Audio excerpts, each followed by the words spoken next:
Hello Internet, it's Andrew Michael, and welcome to this week's edition of Nintendo Switch Demo Reviews. And in this review, we're going to be covering the famous board game, Risk. So, if you've never played Risk before, or let's say you are into some recent Nintendo Switch releases that have demos with them, then this video might be a treat for you. So, let's begin.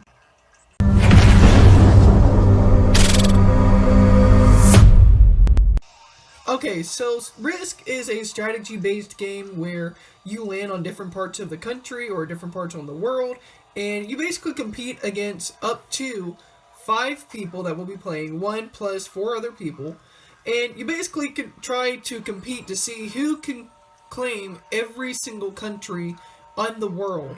And by doing that, you basically roll dice, or you have different number of soldiers in an area, and if you get a higher dice, or if you have more soldiers there, it increases your chance of getting world domination. So, let's just get into this, and I'll explain how this game works a little bit better.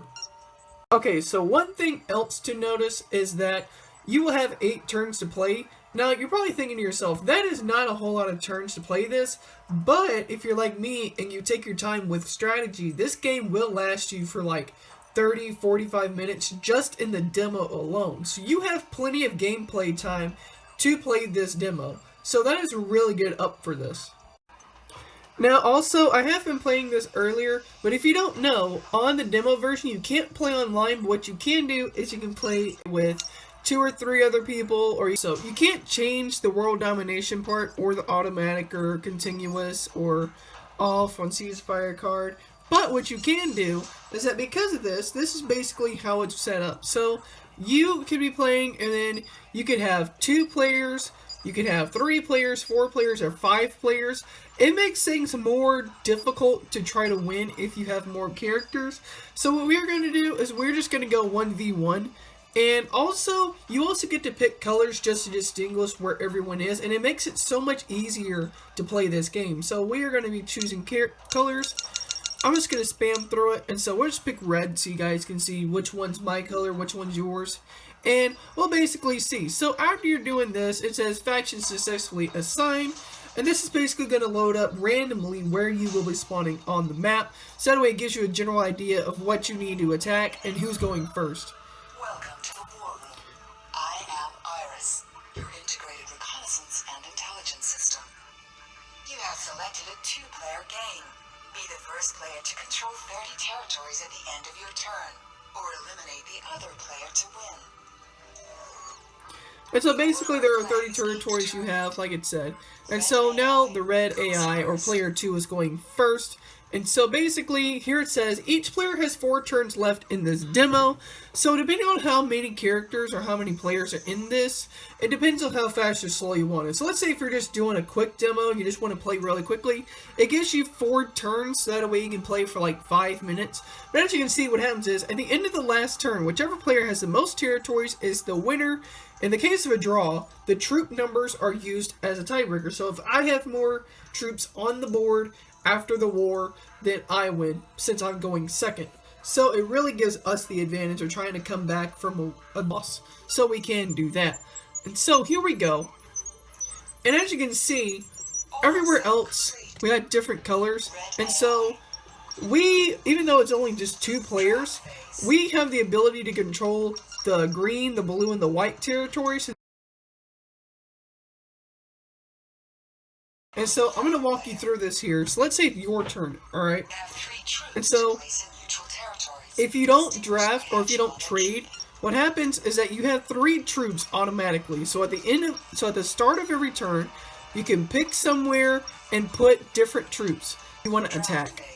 So here, oh never mind. Okay, so this is the draft phase. What happens here is that you can choose where you want to send troops.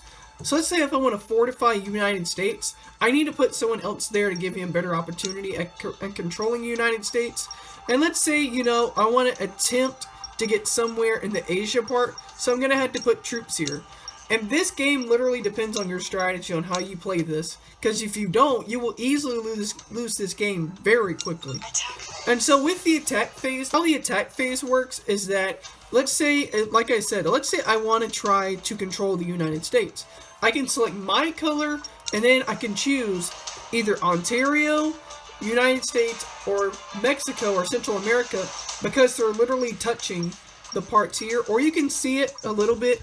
Like, let's say if I'm over here in Alaska, the only people I can then attack are Kagaskan. I butchered that, I'm sorry. But let's say if I want to attack here, like here in United States, I can attack the West United States, even though it would leave me with less options later. Or I can try Central America. So let's say I want to try to capture Mexico first. Then I would attack. Now here you see the little dice right there. This basically controls who is going to die and who is going to take over. So let's say you draw. And since I had a 5 and the blue had a 4, I can take over Central America because my roll was higher. Our tactics have improved. And so there you see, we have another territory, which means at this point, if I could somehow get my yellow, if I can control all of North America and I can make it to Greenland, then I can block off the blue player or the blue territory since they can't really do anything because there's no blue player. So I can take over all of this while the red player tries taking over Asia, and then it would be a full-out war to see who would make it until the end. So let's say I want to finish off taking over United States. I could go towards Ontario, or I could go towards the West United States, or I can go up here to the Northwest Territory up in Iceland. Not Iceland, but Antarctica. That's, I think, as far as you're going to be able to go. So, let's say I want to attack the Western United States as Alberta. We can try this again. And so, if I have a higher die, I win. But if the defense, if they tie or they get a higher roll, then your attack fails and you can't take over. But they can't take over you until they play. But see, we have a 5 and they have a 3, so we can take them out. And say, there you have it. We have now the United States as a whole. And so once we end our turn, we're going to get the territory phase because the United States is a separate territory. So we can end our phase here. And then here, as you can see, and then every time you get a new territory, you're not going to get the card all the time that correlates with the territory you collected. So see, we got the Central America card. And ironically, that was the one we did get. But usually it's not the one you will get. But this is so that way you can trade that in and get like 2 or 3 other troops depending on what kind of country it is and how powerful it can be. And so here, the fortify phase this is literally your trading phase.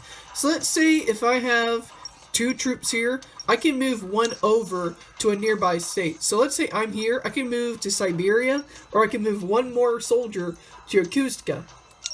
So let's say I want to do that. So I'm then going to confirm, and then it's going to be the red player's turn.